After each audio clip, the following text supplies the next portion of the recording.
How do you feel about the concept of the new normal when it comes to families or having children?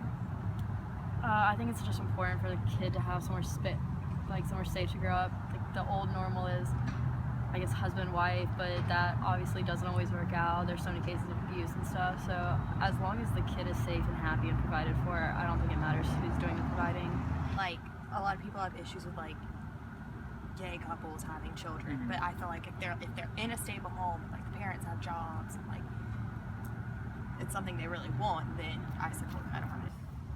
Homosexuals want to be married, they should be able to, and if they want children, they should be allowed to have them. However, I don't think that they should maybe enforce certain beliefs upon their children. Where do you feel women are in terms of today's society when it comes to socially, politically, educationally, vocationally, and simply just in comparison to men?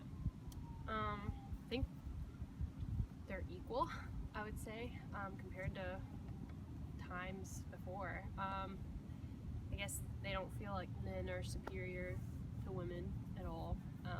They can do the same jobs mostly that men can do. The men, I still feel like we're not as advanced, we're not looked up as high enough, especially payment-wise, wages and all that. Do you think it is feasible and beneficial of the United States and other countries around the world to provide a healthcare plan that ensures every citizen the right to healthcare? Yeah, definitely. I think that's important because basically, if everyone doesn't have the opportunity to get healthcare, then a lot of times, I mean, you could like die from something just because you don't have the funds to pay for it. And I think everyone deserves the opportunity to go to a hospital. We can't do much as a species if our constituent people,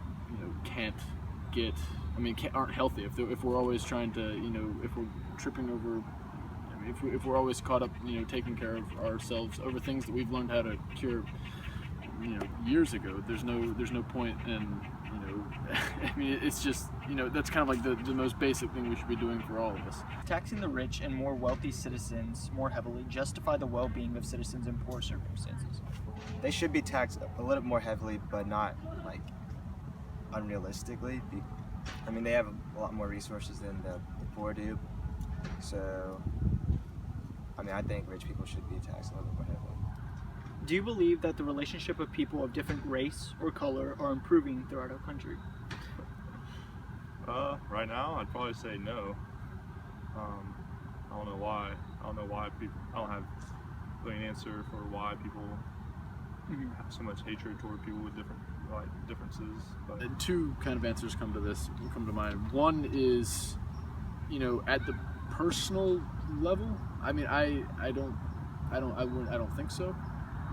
You never hear the stories about a white police officer pulling over a black guy who was speeding and everything going perfectly fine. It doesn't make good news. But and I mean, same thing goes. I mean, and that's how cable news works. I mean, I think especially in the South with like race, especially like racism, it's one of those things where if you mention it, people are just like, oh, that doesn't exist, oh, that's done, and they sweep it under the rug, and then that's how it continues to survive because no one will ever address it and just say, yes, this is racism, yes, this is happening. Because I mean, just like with an addiction, you have to like admit that you have an addiction first. So you have to admit that something is racist, or admit that it exists in order for us to address it. Which is more important in your personal opinion? The idea of conformity and social norm, or the idea of individualistic expression? I think individualistic expression is more important, even if that's not always what happens.